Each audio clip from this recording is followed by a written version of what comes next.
A poor girl walks to school with her only sandwich in her hands.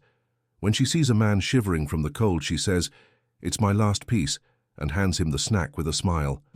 2 hours later, the story reaches the ears of a billionaire, the man himself in disguise.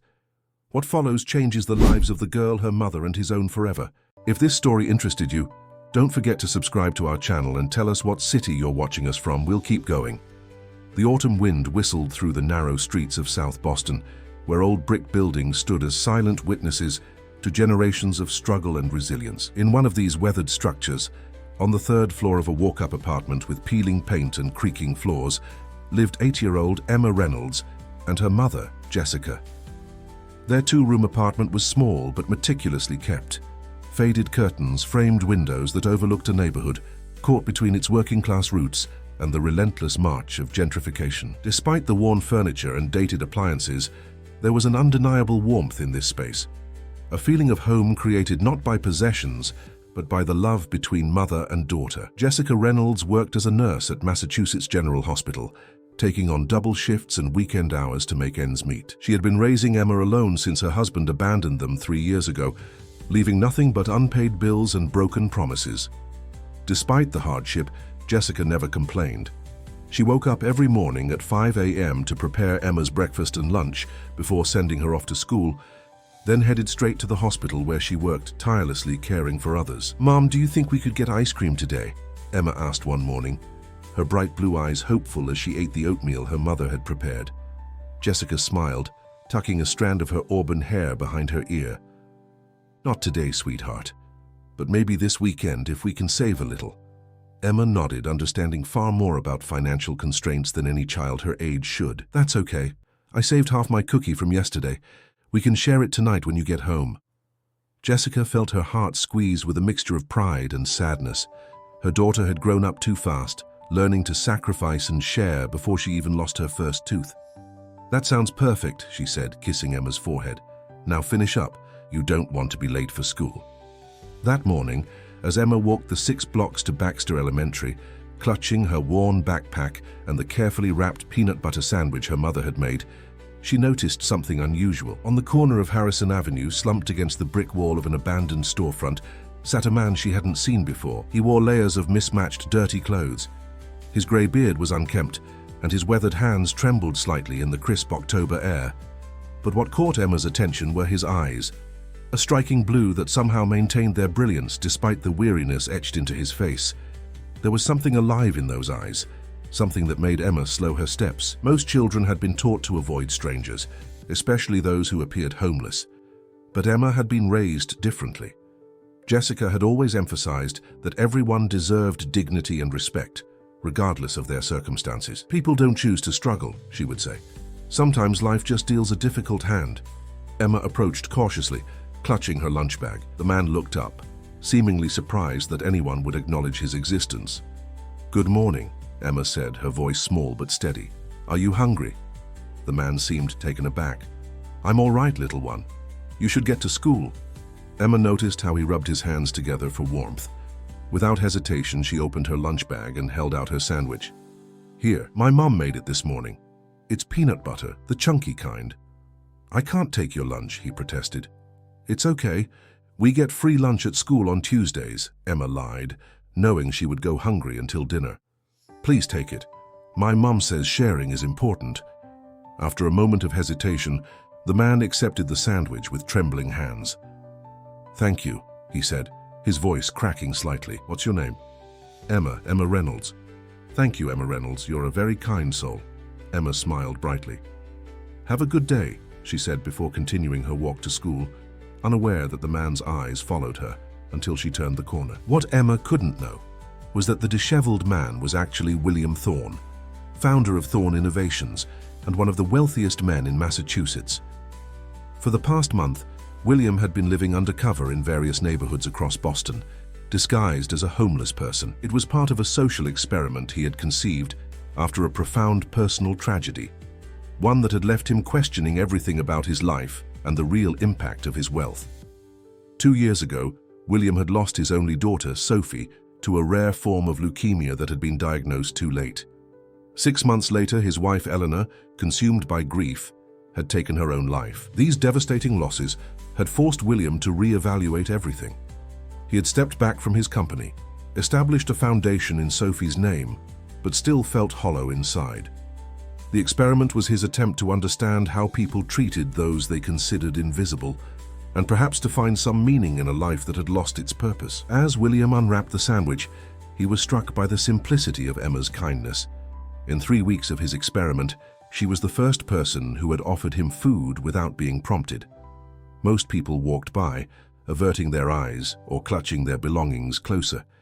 Some offered money, but rarely conversation or acknowledgement of his humanity. This little girl, with her worn coat and scuffed shoes, had given him her only meal of the morning without hesitation. Back in his penthouse that evening, having shed his disguise, William couldn't stop thinking about Emma. Her simple act of kindness had stirred something within him, a feeling he hadn't experienced since before Sophie's illness. He instructed his executive assistant, Michael Donovan, to find out everything he could about Emma Reynolds and her mother. Within days, Michael presented him with a comprehensive file.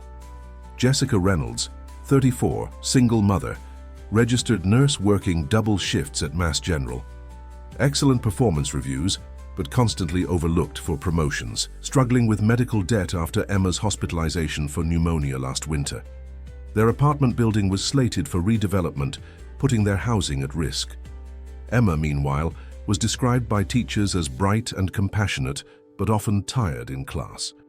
Despite financial hardships, she maintained good grades and was known for helping other students. The report noted that she had qualified for the school's gifted program, but couldn't attend the supplementary weekend classes because her mother couldn't afford the materials or transportation costs. William spent hours reviewing the file, feeling increasingly drawn to this family's story. Here was a mother doing everything right, working hard, raising a kind child, maintaining dignity despite circumstances, yet still trapped by systems designed to keep people like her struggling. And here was a child who, despite having so little, had shown more genuine compassion than most of the wealthy socialites who frequented his charity galas. 3 days after Emma had given him her sandwich, William made a decision. He would help this family, but not with the typical charity that maintained the power imbalance between giver and receiver. No, he wanted to create real opportunity, the kind that would allow them to transform their own lives with dignity. "Michael," he called his assistant, "I need you to arrange a meeting with Jessica Reynolds, but not as yourself and certainly not mentioning me." "How should I approach her, sir?" Michael asked, used to his employer's sometimes unconventional requests. William thought for a moment. "As a representative of the Sophie Thorne Foundation, tell her we're interested in discussing an educational opportunity for her daughter, as well as a potential employment position for herself." That evening, as Jessica prepared a simple dinner of pasta and vegetable soup, exhausted after a 12-hour shift, she received a call that would set in motion a series of events that would forever change the trajectory of their lives. Little did she know that her daughter's simple act of kindness was about to return to them in ways she could never have imagined. The knock on the apartment door came precisely at 7:30 p.m., just as Jessica was helping Emma with her math homework. Puzzled by the unexpected visitor, Jessica approached cautiously, peering through the peephole to see a well-dressed man in his 40s holding a leather briefcase. "Ms. Reynolds?" the man called through the door. "My name is Michael Donovan. I'm here on behalf of the Sophie Thorne Foundation. I called earlier today." Jessica smoothed her wrinkled scrubs and opened the door, maintaining a protective stance in the doorway.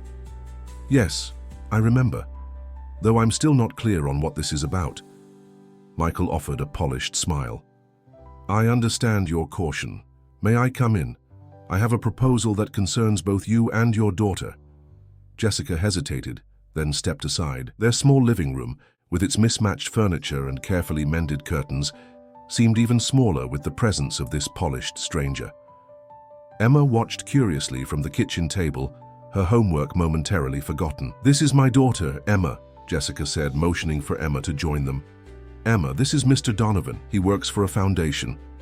"Hello, Emma," Michael said, his professional demeanor softening slightly. "It's very nice to meet you. Are you a doctor?" Emma asked, noticing his formal attire. Michael chuckled. "No, I'm an attorney. I represent people who want to help others." Jessica gestured toward their worn couch. "Please sit down. Can I offer you some tea?" "That would be lovely, thank you." As Jessica prepared the tea, Michael opened his briefcase and removed several folders. Emma returned to her homework, but kept glancing up, intrigued by their visitor. "Ms. Reynolds?" Michael began once Jessica returned with the tea. "The Sophie Thorne Foundation focuses on identifying exceptional individuals who demonstrate extraordinary compassion and potential. We believe we've found such individuals in you and your daughter." Jessica's eyebrows raised skeptically. "I'm not sure I understand. We haven't applied for anything." "You were nominated in a manner of speaking," Michael replied. "The foundation has a unique identification process." He paused, carefully selecting his next words. 3 days ago, Emma performed an act of kindness that was witnessed by one of our observers. She gave her lunch to what appeared to be a homeless man. Jessica turned to Emma with surprise. "Is that true, sweetheart? Is that why you were so hungry when you came home Tuesday?" Emma looked down, suddenly shy. "He looked cold and hungry, Mom. I remembered what you always say about helping others." Jessica's heart swelled with pride, but confusion still clouded her face as she turned back to Michael. "I'm sorry, but you're telling me that your foundation was watching my daughter. That sounds concerning." Michael nodded understandingly. "I apologize for the unusual circumstances. The Sophie Thorne Foundation conducts social research through ethical observation. The observer in question was deeply moved by Emma's compassion, particularly because she clearly had little to spare herself." He retrieved a formal letter from his briefcase. "The foundation would like to offer Emma a full educational scholarship from now through university. Additionally, we'd like to offer you a position at our healthcare division with a salary significantly higher than your current earnings, flexible hours, and comprehensive benefits." Jessica stared at him in disbelief. "This can't be real. Things like this don't just happen." "I assure you it's quite real," Michael replied, handing her several documents. "These outline the scholarship and employment details. As you'll see, there are no strings attached. The foundation believes in creating opportunities, not dependencies." Jessica scanned the papers, her hands trembling slightly. "The scholarship would place Emma in Westridge Academy, one of Boston's most prestigious private schools. The job offer was for a senior nursing position at the foundation's healthcare initiative, with a salary that was indeed triple what she currently earned." "This is overwhelming," she said finally. "Why us? There must be thousands of kind children in Boston. And why the job offer for me?" Michael's expression softened. "The foundation believes in holistic family support. Emma's compassion reflects the values you've instilled in her. We believe both of you deserve this opportunity." Jessica set the papers down, her nurse's intuition signaling caution. "I'd like to learn more about this foundation before making any decisions. Who established it? What's its history?" "Of course," Michael replied, seemingly pleased by her diligence. "The Sophie Thorne Foundation was established by William Thorne, founder of Thorne Innovations, following the loss of his daughter Sophie to a rare illness. The foundation focuses on healthcare, education, and community support." Jessica's eyes widened in recognition. "William Thorne, the tech billionaire?" Michael nodded. "The same. After personal tragedy struck his family, Mr. Thorne redirected much of his wealth toward meaningful social impact." Emma, who had been listening intently, suddenly gasped. "Mom, I just remembered something." She turned to Michael. "The man I gave my sandwich to, he had really blue eyes, kind of like the pictures of Mr. Thorne on the billboards downtown." Michael's expression remained professionally neutral, but something flickered in his eyes. "What an interesting observation, Emma." Jessica's mind raced as pieces began falling into place. Was it him? Was William Thorne the homeless man? Michael maintained his composure. "I'm not at liberty to discuss Mr. Thorne's personal activities. However, I can say that the Foundation's selection process is unconventional but sincere." Jessica stood up, pacing the small living room. "This is a lot to process. I need time to think about it, to research this foundation. I need to be certain this is legitimate before making any decisions that affect my daughter's future." "Of course," Michael replied, returning the documents to his briefcase. "Take all the time you need. I'll leave these materials with you, along with my card. Please call me when you've made your decision, or if you have any questions." After Michael left, Jessica sat beside Emma on the couch, her mind swirling with possibilities and doubts. "What do you think of all this, sweetheart?" Emma considered for a moment, her young face serious. "I think it would be nice not to see you so tired all the time, Mum. And maybe we could get ice cream more often." Jessica laughed, pulling her daughter into a tight hug. Maybe we could. Over the next few days, Jessica conducted thorough research. She verified the Sophie Thorne Foundation's legitimacy, read about its extensive charitable work, and discreetly asked colleagues at the hospital about the Foundation's healthcare initiatives. Everything checked out. She also researched William Thorne himself. The billionaire had indeed experienced devastating personal tragedy. His daughter Sophie had passed away from a rare form of leukemia 2 years ago, and his wife had succumbed to grief shortly after. Following these losses, Thorne had largely withdrawn from public life, stepping back from daily operations at his company and establishing the foundation. What truly caught Jessica's attention was a recent interview where Thorne had spoken about reconnecting with humanity and understanding the invisible struggles of ordinary people. There were rumors that he had become eccentric, disappearing for weeks at a time on what his PR team called personal retreats. On the 5th day after Michael's visit, Jessica made a decision. She would accept the offer, but on her own terms. She called the number on Michael's card. "Mr. Donovan, this is Jessica Reynolds. I've made my decision regarding your proposal, but I have some conditions of my own." 2 hours later, Michael returned to their apartment. This time he was accompanied by a tall, distinguished man with striking blue eyes that Emma immediately recognized. "Ms. Reynolds, Emma," Michael said formally. "Allow me to introduce William Thorne." The billionaire extended his hand to Jessica, then knelt down to Emma's level. "Hello again, Emma. Thank you for the sandwich. It was the best one I've had in years." Emma's eyes widened. "It was you, I knew it." William smiled, the weariness in his face momentarily lifting. "Yes, it was. And your kindness meant more to me than you could possibly know." Jessica gestured for them to sit. "Mr. Thorne, I appreciate your generosity, but before we accept, I need to understand why. Why go to such lengths? And why us?" William's gaze turned distant, the pain of loss visible in his eyes. "When Sophie was diagnosed, it was already too late. One of the doctors told me that if we'd caught it earlier..." He paused, collecting himself. "After losing them both, I felt disconnected from everything. The experiment, living as a homeless person, was an attempt to understand something about humanity that I'd lost touch with." He looked at Emma with genuine warmth. "Your daughter's simple act of kindness woke something in me, not because it was extraordinary, but because it was so natural to her. She saw someone in need and helped without calculation or hesitation." Jessica nodded, understanding dawning in her eyes. "I've considered your offer, and we accept, with conditions." William Thorne leaned forward, intrigued by Jessica's forthright approach. "I'm listening." Jessica straightened her posture, years of advocating for patience giving her the confidence to face one of America's wealthiest men. "First, Emma should attend a school that values character as much as academics. Westridge Academy has an excellent reputation, but I want to be sure they'll nurture her compassion, not just her intellect." William nodded appreciatively. "A fair point." "Second," Jessica continued, "I want to start in a position that matches my qualifications. No special treatment or advancement without merit." "Of course." "Finally," Jessica said, her voice softening slightly, "we'll continue living here, in this neighborhood, until we're ready for a change, if we ever are. This is our home. Emma's friends are here. Our neighbors look out for each other. I don't want to disrupt her sense of community." William exchanged a glance with Michael, then turned back to Jessica with newfound respect in his eyes. "Those are reasonable conditions, Ms. Reynolds. I agree to all of them." "Then we have a deal," Jessica said, extending her hand. As they shook hands, Emma watched with wide-eyed fascination, not fully comprehending how significantly her life was about to change. "There's one more thing," William added. "I'd like to maintain some connection to see how you both progress.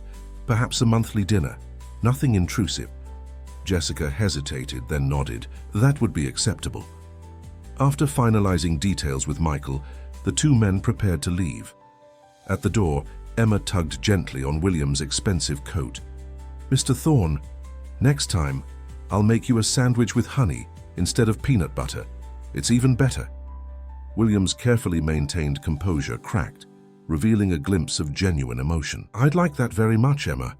3 weeks later, Emma stood nervously in front of Westridge Academy's imposing brick facade.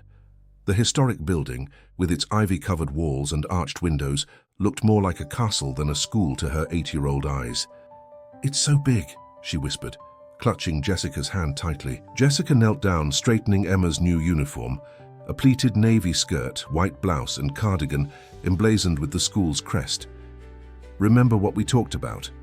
New places seem scary at first, but they're just full of people we haven't met yet." Emma nodded, summoning her courage. "And I should just be myself." "Exactly," Jessica smiled, tucking a strand of Emma's blonde hair behind her ear. "Your kind heart is your superpower. Never forget that." Inside, they were greeted by the school's administrative director, Mrs. Patricia Whitmore. A tall woman with silver-streaked hair pulled into a severe bun. Her smile seemed practiced rather than genuine as she extended a manicured hand. "Ms. Reynolds, Emma, welcome to Westridge Academy.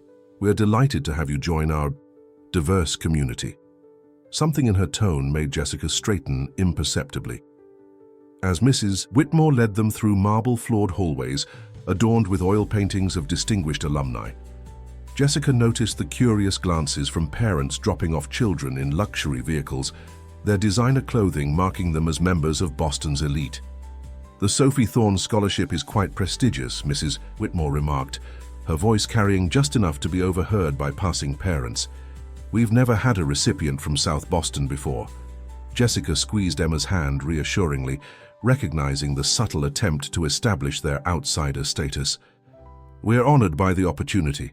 Emma has always excelled academically despite limited resources." Mrs. Whitmore's smile tightened. "Yes, well, academic excellence is just one aspect of fitting in at Westridge. Cultural adjustment can be challenging." Before Jessica could respond, a warm voice interrupted. "And that's precisely why diverse perspectives are so valuable, Patricia." They turned to see a younger woman with kind eyes and a genuine smile. "I'm Claire Bennett, Emma's homeroom teacher, and I couldn't be more excited to welcome our new student." The tension eased as Ms. Bennett knelt to Emma's level. "I heard you love reading, Emma. We're starting a new book today that I think you'll enjoy." Emma's nervous expression brightened. "Really? What is it?" "The Secret Garden. It's about a girl who discovers something magical in an unexpected place." "That sounds wonderful," Emma said, her anxiety visibly diminishing. With a reassuring nod to Jessica, Ms. Bennett offered her hand to Emma. "Shall we meet your classmates?" As Emma followed her teacher down the hallway, Jessica felt a mixture of pride and apprehension. Her daughter was stepping into a world of privilege and opportunity, but also of unspoken rules and potential judgment. "Ms. Reynolds," Mrs. Whitmore said once Emma was out of earshot, "a word of advice. Westridge families have expectations about who belongs in their circle. It might be easier for everyone if you maintain a certain distance." Jessica met the woman's gaze directly. "My daughter belongs wherever her abilities and character take her, Mrs. Whitmore, and I'll be as involved in her education as any other parent." With that, Jessica turned and walked away, her nursing shoes squeaking slightly on the polished floor, a small but defiant sound in the hushed hallway. That same morning, Jessica reported for her first day at the Sophie Thorne Foundation's healthcare division. The foundation occupied several floors of a gleaming downtown office building, its modern design a stark contrast to the hospital where she'd worked for years. Dr. Laura Chen, the division director, welcomed Jessica warmly. "We're thrilled to have someone with your frontline experience, Jessica. Too many of our initiatives are designed by people who've never worked directly with patients." Jessica followed Dr. Chen through the open concept office, taking in the atmosphere of purposeful activity. "What exactly will my role entail?" "You'll be heading our Community Health Access Program," Dr. Chen explained. "We're trying to bridge the gap between sophisticated healthcare systems and underserved communities. Your background makes you uniquely qualified." Jessica felt a surge of excitement.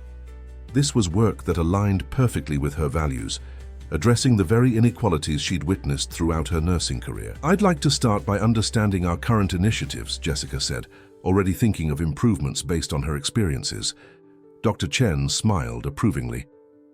"That's exactly the approach we need," As Jessica settled into her new office, a modest but comfortable space with a view of the harbor, she felt both exhilarated and slightly overwhelmed. The salary alone would transform their financial situation, eliminating the constant stress of living paycheck to paycheck. More importantly, the position offered the chance to make meaningful change in healthcare access, something she'd dreamed of but never thought possible. Her reflection was interrupted by a knock on her open door. A distinguished older man with salt and pepper hair and an expensive suit stood in the doorway. "Miss Reynolds, I'm Richard Harrington, Senior Advisor to the board." His smile didn't quite reach his eyes. "I wanted to welcome you personally." Jessica rose to shake his hand. "Thank you, Mr. Harrington. I'm excited to be here." Richard entered her office, glancing around with barely concealed judgment. "Yes, quite a change from hospital work, I imagine. I understand you have unique perspectives on community health." Something in his tone, the same subtle condescension she detected in Mrs. Whitmore, put Jessica on alert. "I have 15 years of frontline nursing experience in underserved communities, if that's what you mean." "Indeed." Richard nodded, his expression unreadable. "William has become quite invested in these grassroots approaches. I just hope you understand the Foundation's broader mission and established methodologies." Jessica met his gaze steadily. "I'm here to contribute my expertise, Mr. Harrington. I believe that's exactly what Mr. Thorne and Dr. Chen are looking for." Richard's smile tightened. "Of course. Well, I'll let you settle in. We'll be seeing a lot of each other, as I oversee all major funding allocations." After he left, Jessica sank back into her chair, recognizing the implied threat. Richard Harrington clearly saw her as an outsider, perhaps even as a threat to whatever established order he represented. As the weeks passed, both Emma and Jessica adapted to their new environments, facing challenges, but also finding unexpected allies.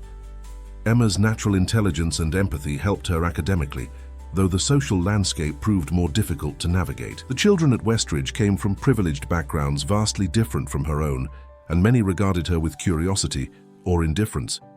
One girl, however, sought Emma out. Olivia Martinez, daughter of a renowned surgeon and humanitarian, approached Emma during lunch on her second week. "You're the sandwich girl, aren't you?" Olivia asked, sitting beside Emma. Emma looked confused. "What? My dad works with the Sophie Thorne Foundation. He told me you got your scholarship because you gave your lunch to someone who needed it more." Olivia studied Emma with genuine interest. Most kids here would never do that. From that day forward, Olivia became Emma's guide and friend, helping her navigate Westridge's complex social hierarchy. Meanwhile, Jessica was making her mark at the foundation. Her practical knowledge and innovative approaches to community healthcare access impressed her colleagues, though Richard Harrington remained skeptical. During meetings, he often questioned her proposals, characterizing them as idealistic or untested. Despite these challenges, Jessica and Emma settled into a new rhythm. Their apartment remained their haven, though now without the constant stress of financial insecurity. True to his word, William Thorne maintained a respectful distance, joining them for dinner once a month to hear about their progress. 6 months into their new lives, the challenges became more pronounced. On a crisp spring morning, Jessica received an email requesting her presence at a parent-teacher conference with Mrs. Whitmore, who had recently been appointed as Westridge Academy's new headmistress following the retirement of her predecessor. The meeting was scheduled for 3:30 p.m., a time Jessica knew was deliberately chosen to conflict with normal working hours. Fortunately, her new position allowed for flexibility, something Mrs. Whitmore couldn't have anticipated. Jessica arrived at the headmistress's office 10 minutes early, dressed in a professional blazer and slacks that reflected her new status, while still maintaining her practical sensibilities. The secretary's surprise at her punctuality was barely concealed. "Ms. Reynolds, Mrs. Whitmore will see you now." The headmistress's office was imposing. Dark wood paneling, leather-bound books, and portraits of former headmasters created an atmosphere of tradition and authority. Mrs. Whitmore sat behind an antique desk, her posture perfect and her expression carefully neutral. "Thank you for coming, Ms. Reynolds. Please sit down." Jessica took the offered seat. "Is everything all right with Emma?" Her latest progress report showed excellent grades. "Emma's academic performance is adequate," Mrs. Whitmore replied, selecting her words with precision. "However, There are other concerns regarding her adjustment to Westridge culture. Jessica maintained her composure. Could you be more specific? Mrs. Whitmore opened a folder on her desk. Emma recently gave a presentation on community heroes where she highlighted her former neighborhood rather than historical figures. She spoke about a local grocery store owner who extends credit to families facing hardship. Her tone suggested this was somehow inappropriate. While touching, it demonstrated a certain cultural disconnect from our curriculum's intentions. It sounds like Emma applied the assignment to her lived experience, Jessica observed. Isn't critical thinking valued at Westridge? Mrs. Whitmore's smile tightened. Of course, but there's also the matter of Emma's influence on other students. She's been encouraging some of our most prominent families' children to participate in rather unconventional activities, such as, last week she organized several classmates to collect their lunch leftovers for a homeless shelter. While charitable impulses are commendable, it created quite a stir among parents concerned about hygiene and appropriate charitable channels. Jessica fought to keep her expression neutral, though pride in her daughter's continued compassion warmed her chest. I see. And is there a school policy against student-led charitable initiatives? Not explicitly, no. Mrs. Whitmore leaned forward.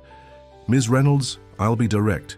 Westridge Academy has educated Boston's most influential families for generations. Our approach to citizenship and service follows established traditions. Emma's background is different. Her scholarship is, of course, prestigious, but perhaps she would be more comfortable in an environment better suited to her perspective. The implication was clear. Emma didn't belong among the elite, despite her intelligence and compassion, or perhaps because of how she expressed that compassion. Jessica took a measured breath before responding. Mrs. Whitmore, my daughter earned her place at this school. Her perspective isn't a liability. It's exactly what the Sophie Thorne Foundation valued when awarding her scholarship.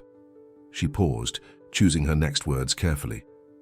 Perhaps the question isn't whether Emma is suited to Westridge, but whether Westridge is living up to its stated values of developing thoughtful, engaged citizens. Mrs. Whitmore's expression hardened. I believe we have different interpretations of those values, Ms. Reynolds. Perhaps we do, Jessica agreed calmly. But unless Emma has violated school policies or her academic performance is suffering, I see no reason for adjustment. In fact, I'm quite proud of her initiative. As Jessica left the office, she noticed Claire Bennett, Emma's homeroom teacher, waiting in the hallway. The younger woman fell into step beside her. I overheard, Claire admitted. Mrs. Whitmore didn't consult me before calling you in, though I'm Emma's primary teacher.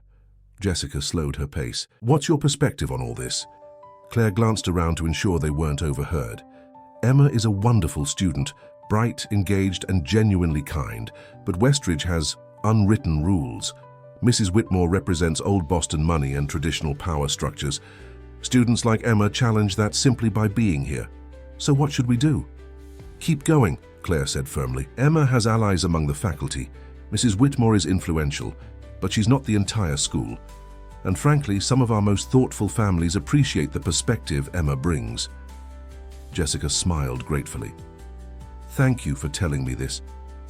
Just be prepared, Claire warned. When people like Patricia Whitmore feel threatened, they rarely back down easily. That same afternoon, across town at the Sophie Thorne Foundation, Jessica faced a different but parallel challenge. Her community healthcare initiative proposal, focusing on mobile clinics for underserved neighborhoods, was being reviewed by the executive committee, including Richard Harrington. The boardroom buzzed with anticipation as Jessica presented her plan. The proposal was comprehensive, combining data-driven analysis with practical solutions based on her years of direct experience. As she concluded, Dr. Chen nodded approvingly, along with several other committee members. Richard Harrington, however, tapped his expensive pen against the polished table, his expression skeptical. An interesting approach, Ms. Reynolds. Quite grassroots. He emphasized the word as if it were a liability. However, I'm concerned about resource allocation. These neighborhoods already have access to emergency services and public health clinics. Jessica maintained her professional demeanor. Access isn't the same as utilization, Mr. Harrington. My data shows that emergency services are used as primary care because of barriers to traditional health care, transportation issues, inability to take time off work, lack of childcare during appointments. Yes, well, Richard continued, there's also the matter of the Foundation's image. We've traditionally focused on more substantial initiatives. Research facilities, hospital wings, medical technology, these create lasting legacy and visibility. With all due respect, Jessica countered, what good are research facilities if the people who need help most can't access basic care? The Sophie Thorne Foundation was established to make meaningful impact, not just visible impact. A tense silence fell over the room. Jessica realized she might have overstepped, but she couldn't regret speaking truth to power, not when patients' well-being was at stake. To her surprise, another board member, an older woman named Margaret Fisher, spoke up. I find Ms. Reynolds's perspective refreshing. Perhaps we've become too focused on prestigious projects at the expense of direct impact. After all, wasn't that William's concern when he established the foundation? Several others murmured agreement, while Richard's expression darkened. William has always valued my counsel on strategic direction, he said stiffly, and I maintain that these neighborhood initiatives dilute our mission and resources. The meeting ended without resolution, the proposal tabled for further discussion. As Jessica gathered her materials, Dr. Chen approached her. That was bold, she said quietly. Richard doesn't like being challenged, especially not by newcomers, Jessica sighed. I probably should have been more diplomatic. Not necessarily, Dr. Chen replied. Margaret was right. We need fresh perspectives, but be careful. Richard has been William's advisor for 20 years. He wields considerable influence. Later that evening, as Jessica recounted her day to Emma over dinner in their apartment, she was struck by the parallels in their experiences, both facing resistance from established powers, uncomfortable with change. So, Mrs. Whitmore doesn't like that I gave my lunch leftovers to people who need food? Emma asked, her young face scrunched in confusion.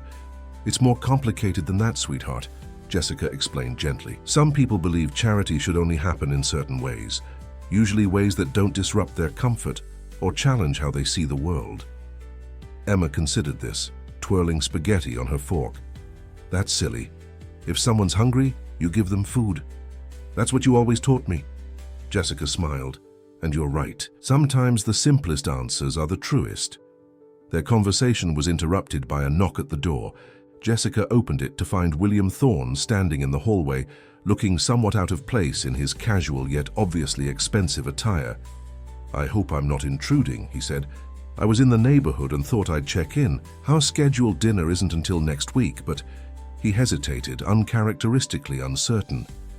Please come in, Jessica invited, surprised by his unexpected visit. Emma ran to greet him. Mr. Thorne, I got an A on my science project about renewable energy. Want to see it? William's face softened. I'd love to, Emma. As Emma retrieved her project from her room, William turned to Jessica. I heard about the meeting with Westridge's new headmistress and about the foundation board meeting. Jessica raised an eyebrow.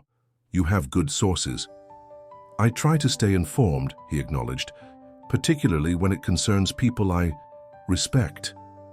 There was something in his tone, a hint of personal investment beyond professional interest, that Jessica wasn't quite ready to examine. Both Richard and Patricia Whitmore represent old systems, William continued. Systems I benefited from, admittedly, but systems that need challenging. He paused, choosing his words carefully. I want you to know that I support your positions in both situations. Your perspective is exactly why I wanted you at the foundation. Before Jessica could respond, Emma returned with her project, a meticulously crafted solar-powered water filtration system. As autumn returned to Boston, painting the city in brilliant shades of amber and crimson, Emma celebrated her 9th birthday. The small gathering in their apartment brought together an unlikely mix of people. Olivia and a few other Westridge classmates, neighbors from their building, Claire Bennett, Dr. Chen, and William Thorne himself.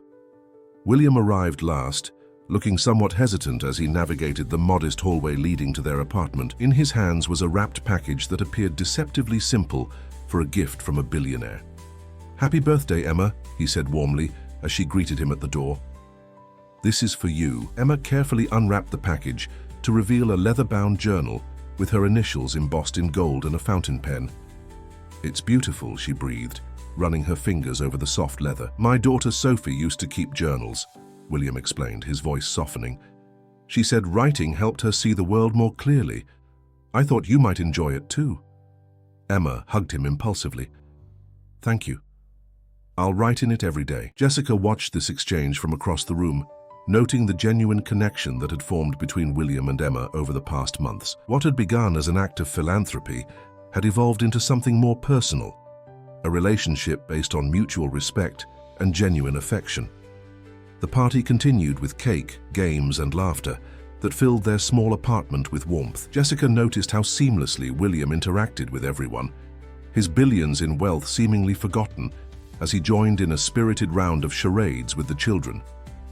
Later, as the party wound down and guests began to leave, William lingered behind, helping Jessica clean up despite her protests. You know, he said, gathering paper plates, I can't remember the last time I enjoyed a birthday party this much. Maybe not since Sophie was little. Jessica smiled, touched by his candor. Emma has that effect on people. She makes simple things feel special. They worked in comfortable silence for a moment before William spoke again. I have something I'd like to discuss with you, Jessica. It's about your living situation. Jessica paused, a hint of wariness crossing her features. What about it? William gestured around the apartment. This building was sold last month to a development company. They're planning to convert it to luxury condominiums. Jessica's face fell. They can't do that. There are rent control protections, which have loopholes for major renovations, William finished gently. I've looked into it. The notices haven't gone out yet, but they will soon. Jessica sank into a chair, her mind racing. They had built a life here. Emma's friends were in this building. Their elderly neighbor, Mrs. Petrovich, depended on Jessica to help with her medications. The thought of being uprooted filled her with dread. I could fight it legally, she began, already calculating what they could afford in legal fees. You could, William agreed, but I have another proposal. He sat across from her, his expression earnest. I own a building in Beacon Hill. There's a 3-bedroom apartment on the 4th floor that's been vacant for months. I'd like you and Emma to have it. Jessica stiffened. William, we've discussed this. I appreciate your generosity, but hear me out, he interrupted gently. It's not charity. The foundation provides housing assistance as part of its employee benefits package.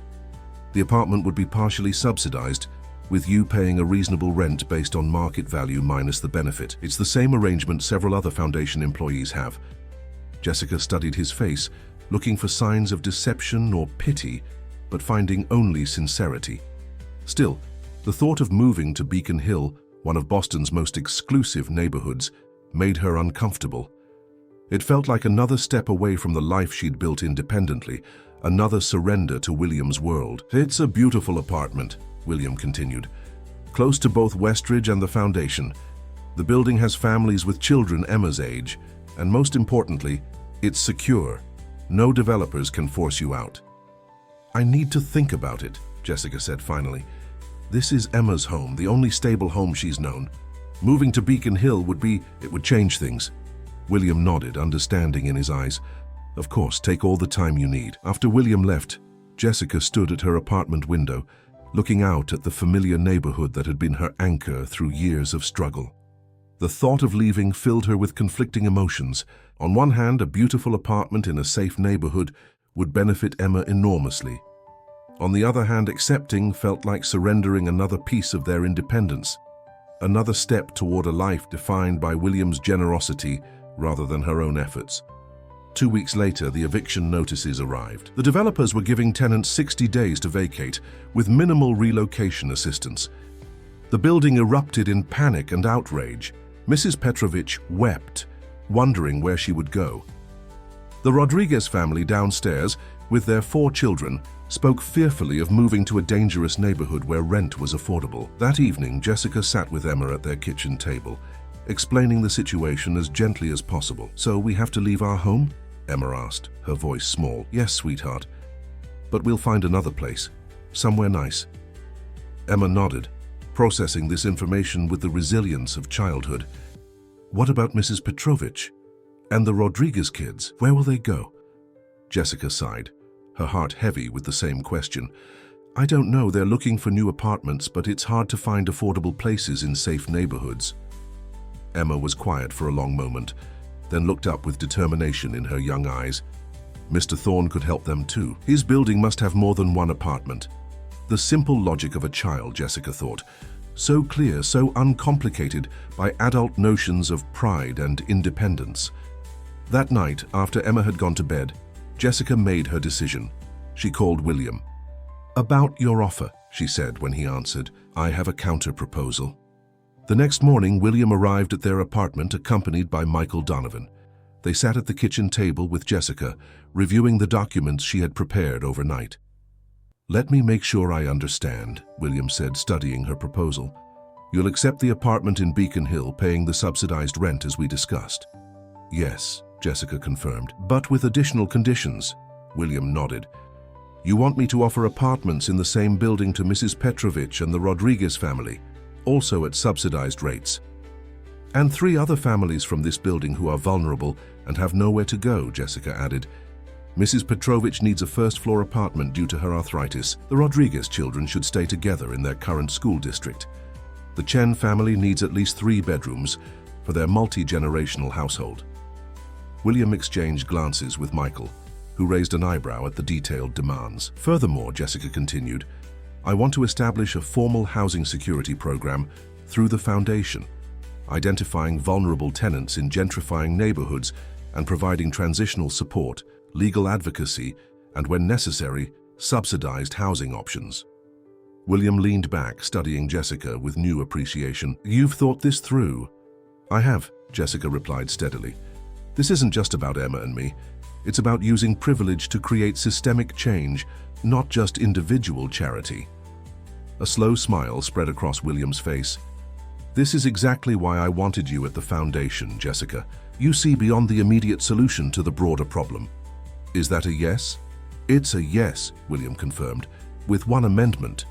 He took the document and added a handwritten note at the bottom. "The housing security program will be developed and directed by you with a dedicated budget and staff. It's clearly your vision. You should lead it." Jessica read his addition, momentarily speechless. It was more than she had dared to ask for, a chance to create meaningful change on a scale she had never imagined possible. "Do we have an agreement?" William asked, extending his hand. Jessica shook it firmly. "We do." 3 weeks later, Jessica and Emma moved into their new apartment in Beacon Hill. The spacious 3-bedroom unit featured high ceilings, hardwood floors, and windows overlooking the historic neighborhood with glimpses of the Charles River beyond. Emma immediately claimed the smallest bedroom as her library, arranging her growing collection of books on built-in shelves with careful precision. True to their agreement, Mrs. Petrovich settled into a first-floor apartment adapted for her mobility needs. The Rodriguez family occupied a 4-bedroom unit 2 floors below Jessica and Emma. Other families from their old building filled additional apartments, creating a unique community within the elegant historic building. A blend of backgrounds and experiences rarely seen in Boston's most exclusive neighborhood. On their first evening in the new apartment, Jessica stood on their small balcony, watching the sun set over the river. The beauty of the view and the spaciousness of their new home filled her with conflicting emotions, gratitude mixed with lingering unease about their changing circumstances. The winter that followed brought unexpected challenges. As December blanketed Boston in snow, William Thorne's normally robust presence began to diminish.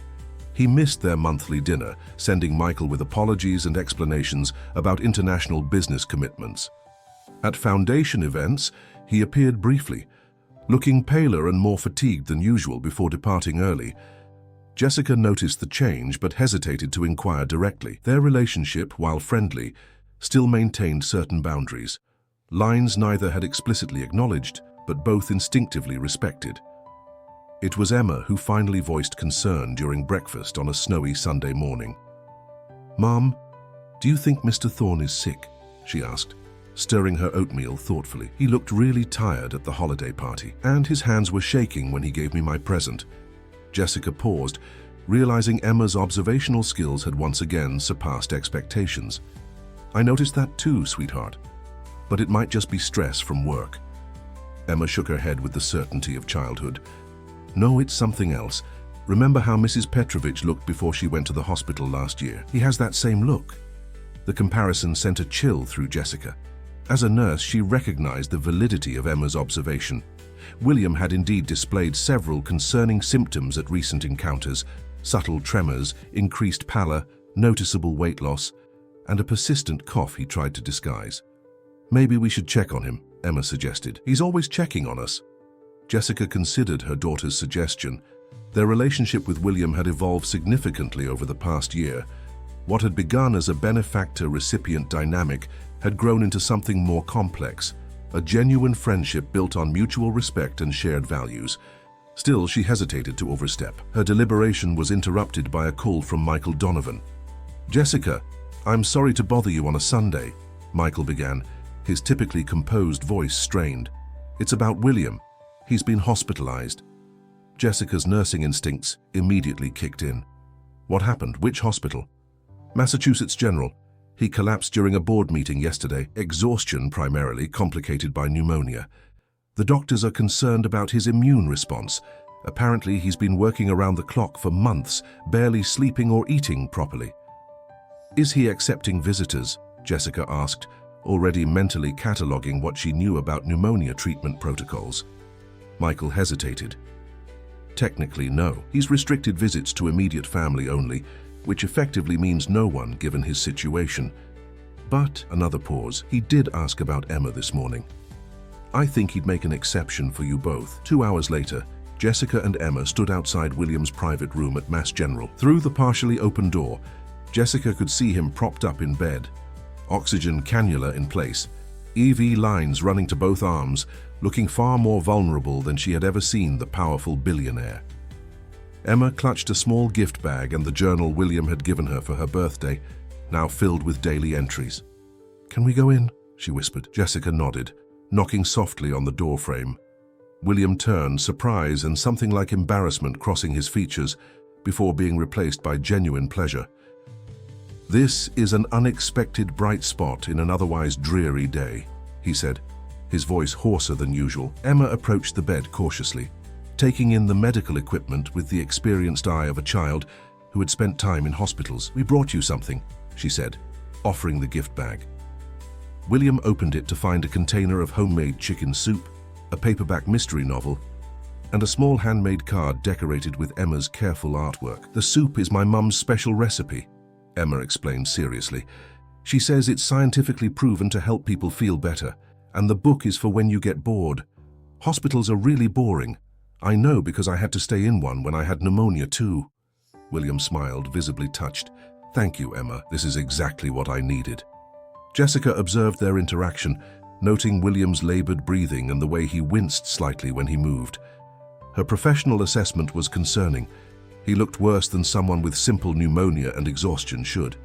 "The doctors say I've been overworking," William explained, catching her evaluative gaze. "Apparently even billionaires need sleep and proper nutrition. Who knew?" His attempt at humor didn't mask the underlying vulnerability.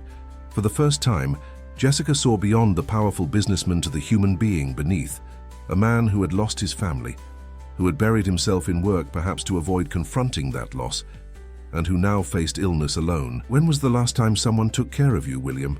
she asked softly. "Not your staff, not your doctors, but actually cared for you as a person." The question seemed to catch him off guard. He looked away, focusing on the window where snow fell gently against the darkening sky. "Eleanor was good at that, making me rest, making sure I ate properly. After she was gone." He shrugged. It didn't seem important anymore. Emma, who had been exploring the hospital room with curious interest, returned to his bedside. "We could help take care of you," she offered simply. "Mom's the best nurse ever, and I'm really good at reading out loud if your eyes get tired." William glanced at Jessica, a question in his eyes. "Emma's right," Jessica said, making a decision. "You need proper care during recovery, not just medical attention. Pneumonia recovery takes time and support." "I have staff," William began, but Jessica shook her head. "Staff isn't family, William. And right now you need someone who sees you as William, not as Mr. Thorne the billionaire." For a moment he looked like he might argue, but exhaustion seemed to overcome his resistance. "The doctors want to keep me here for another 3 days. then limited activity at home for at least 2 weeks. "Then we'll visit daily while you're here," Jessica said with the authority of an experienced nurse, "and we'll help coordinate your home recovery afterward." Over the next 3 days, Jessica and Emma established a routine. They visited each evening after Emma's school and Jessica's work. Emma would read aloud from the mystery novel, while Jessica reviewed William's medical chart, using her hospital connections to gain access, and asked pointed questions of his doctors. By the time William was discharged, Jessica had developed a comprehensive recovery plan and had somehow convinced him, a man accustomed to giving orders rather than taking them, to follow it.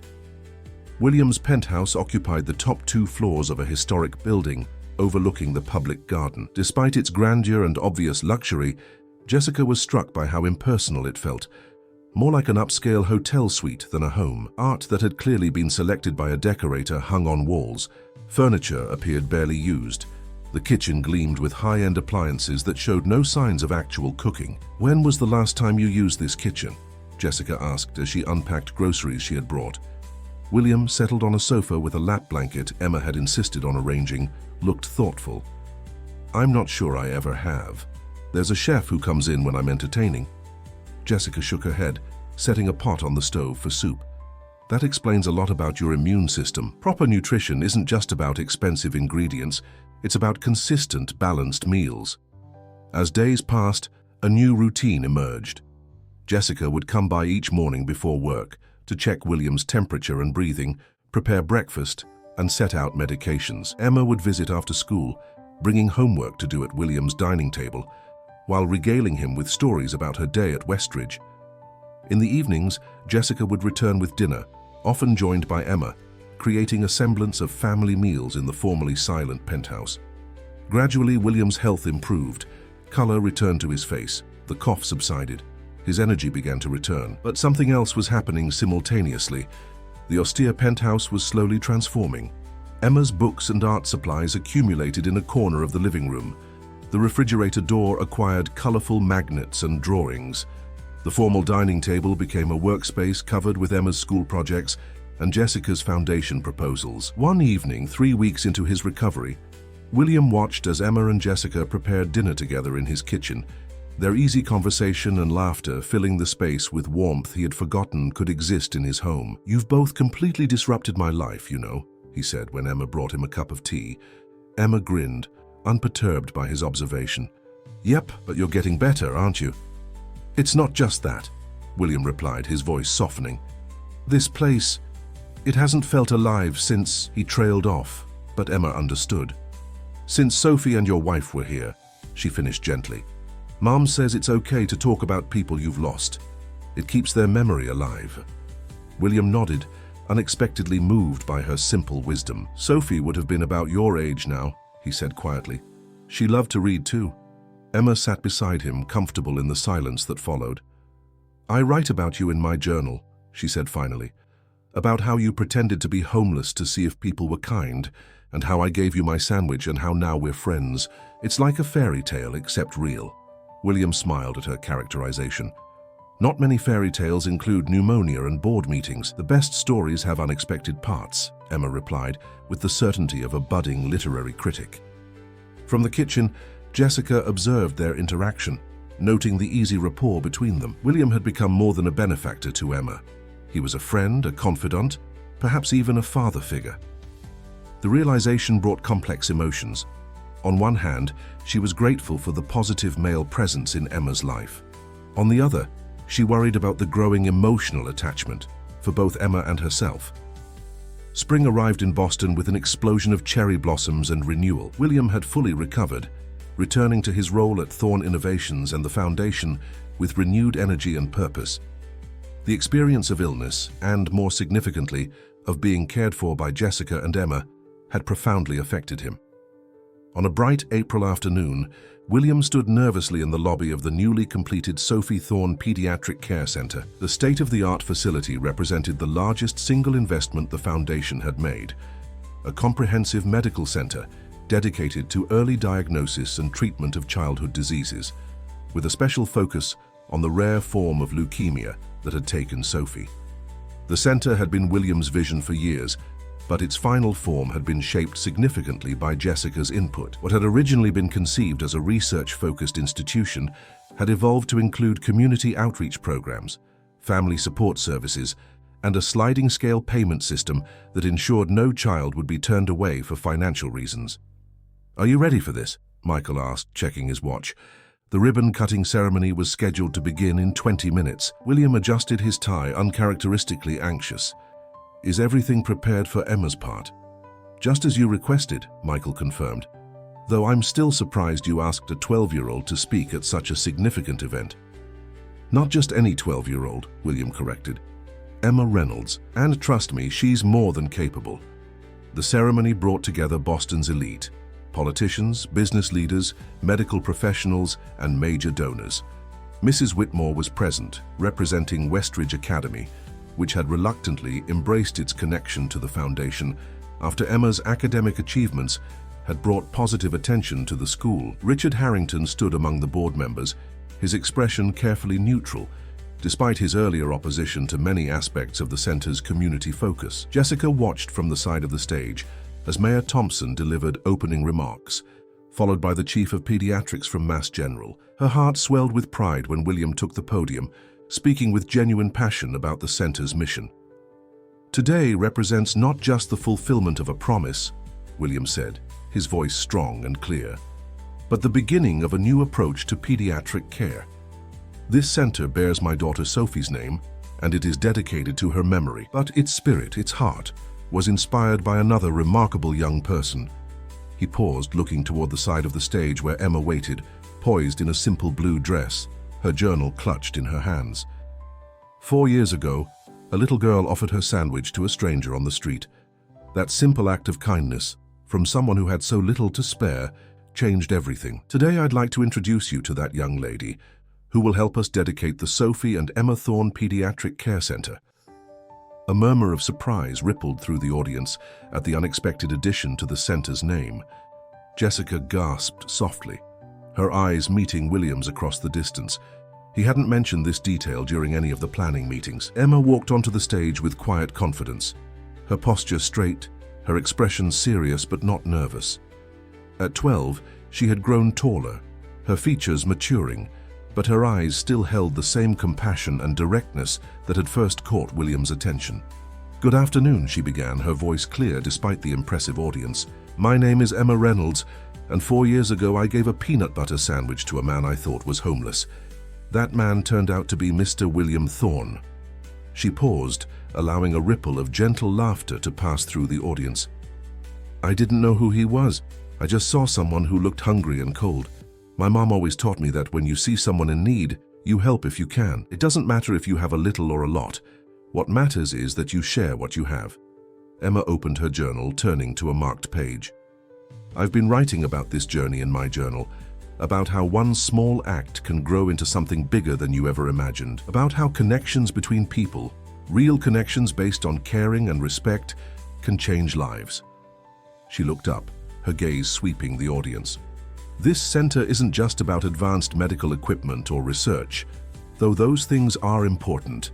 It's about seeing people, really seeing them when they're suffering or afraid. It's about making sure that no child goes unnoticed or untreated because of where they live or how much money their parents have." Jessica watched as Emma captured the audience's attention completely. Even Richard Harrington appeared moved, his usual skepticism temporarily subdued.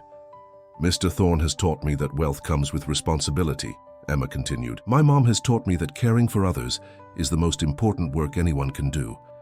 And together they've shown me that when different worlds come together with respect and common purpose, amazing things can happen."